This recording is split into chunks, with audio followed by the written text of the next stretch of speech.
January 2026, the UFC heavyweight champion calls his injury a nightmare. A viral tattoo turns out to be $1 million fake, and the lightweight king faces court in Spain while the division teeters on collapse. These aren't just headlines, they're crises threatening the future of entire divisions. So how did we get here? And who stands to lose everything as the truth unravels?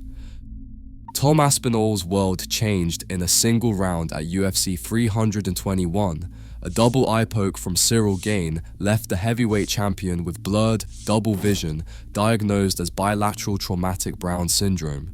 This rare injury affects the superior oblique tendon mechanism in both eyes, making simple upward or inward glances trigger a wave of disorienting double images. For a fighter, even walking in a straight line becomes a challenge, let alone defending a world title. Doctors initially hoped for a natural recovery, since surgery on the eye is always a last resort. The risk? Any procedure around the delicate tendons could cause permanent restriction or unpredictable side effects. Over the weeks that followed, Aspinall's symptoms barely improved. He couldn't train, couldn't drive, and every attempt at normal life ended in frustration. The first surgery, completed at the end of December, targeted the right eye, where the damage was most severe.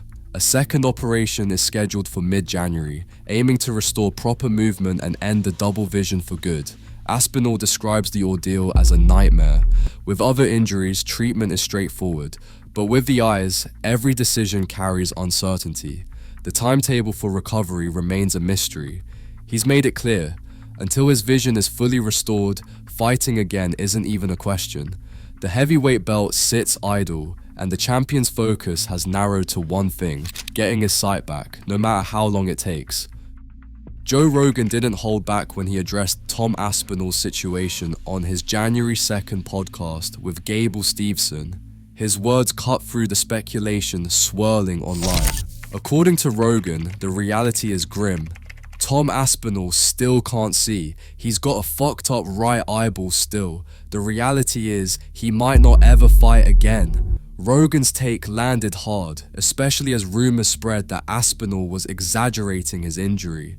He pushed back, reminding listeners, for all the critics, if you think he's faking it, he was knuckle deep in that left eye. The heavyweight division feels the fallout. Rogan laid out the landscape in blunt terms. With Aspinall sidelined, the list of real contenders shrinks fast. Cyril Gane is the only active top name. Jon Jones retired after UFC 309, and Francis Ngannou is locked into his PFL contract, with no sign of a UFC return. Beyond those four, Aspinall, Gane, Jones, Ngannou, there's a steep drop-off. The rest of the division lacks the kind of star power or proven skill that makes for a true title fight. Rogan summed it up. The heavyweight division is so shallow right now. You've got Tom Aspinall, Cyril Gane, Jon Jones if he chooses to fight again, Francis if by some miracle they can work something out. Other than that, there's no one compelling for a championship caliber fighter. With the belt on ice and no clear path forward, the UFC's most storied weight class stands at a crossroads. The uncertainty around Aspinall's future leaves a vacuum at the top, and there's no obvious contender ready to fill it. Ilia Topuria faces a court hearing in Móstoles, Spain, on January 7th, after months of legal and personal turmoil. The case centers on custody of his young daughter, following a complaint filed by his estranged wife, Georgina Uzcategui Badel. Under Spanish law, custody disputes linked to divorce or allegations are automatically routed through specialized courts, even when the hearing is strictly about family and administrative matters, not criminal accusations. Topuria has publicly denied any allegations of abuse and insists the hearing is not about violence, but about his right to see his daughter and resolve travel restrictions. For 4 months, he says, he has been unable to have contact with her despite repeated attempts. In his own words, Topuria describes being pressured with threats of unfounded accusations unless he meets what he calls unreasonable financial demands. he has released statements, evidence, and messages to support his side, while also calling out media outlets for publishing what he claims are false headlines about the nature of the hearing. The legal process has forced Topuria to take a leave from fighting, prompting the UFC to create an interim lightweight title in his absence. The outcome of this hearing will shape not just his family life, but the future of the lightweight division. Sean O'Malley kept the MMA world guessing as 2025 turned into 2026. On December 31st, he posted a photo that sent shockwaves through social media, a giant "doing well" tattoo sprawled across his forehead, paired with claims of an 8-figure sponsorship. Instantly, the internet exploded. Some fans swore it was real, others pointed to AI filters, while debate raged in comment sections and group chats. For days, speculation ran wild. Theories popped up everywhere. Was it a prank, a business move, or just classic O'Malley trolling the fight world? On January 4th, O'Malley dropped the punchline. The forehead tattoo was never real. In a video reveal, he grinned and admitted, "Alright fellas, I am actually not getting a giant billboard face tattoo. I should, but I am not." What looked like a wild gamble was a calculated marketing stunt. The results? Millions of impressions, inboxes flooded with sign-ups, and sponsors lining up. O'Malley did get 2 smaller "doing well" tattoos, one on his back and another on his chest, but his face stayed clean. The whole campaign turned a viral moment into business gold just weeks before his return fight against Song Yadong at UFC 324. January launched a new era for UFC fans. The Paramount Plus deal, finalized at $7.7 billion over 7 years, rewrote the playbook. No more $79.99 pay-per-views, every numbered event, every fight night, and the entire UFC fight library now comes with a single subscription. Fans can choose Essential for $90 per year or Premium for $140, ad-free. That's over $800 saved each year compared to the old model, where 12 pay-per-views alone cost nearly $1,000.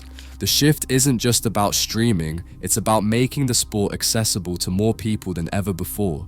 But the business moves aren't only about fans. Fighter welfare took the spotlight when Darren Stewart, known as The Dentist, shared his struggle with stage 4 arthritis and a torn hip labrum.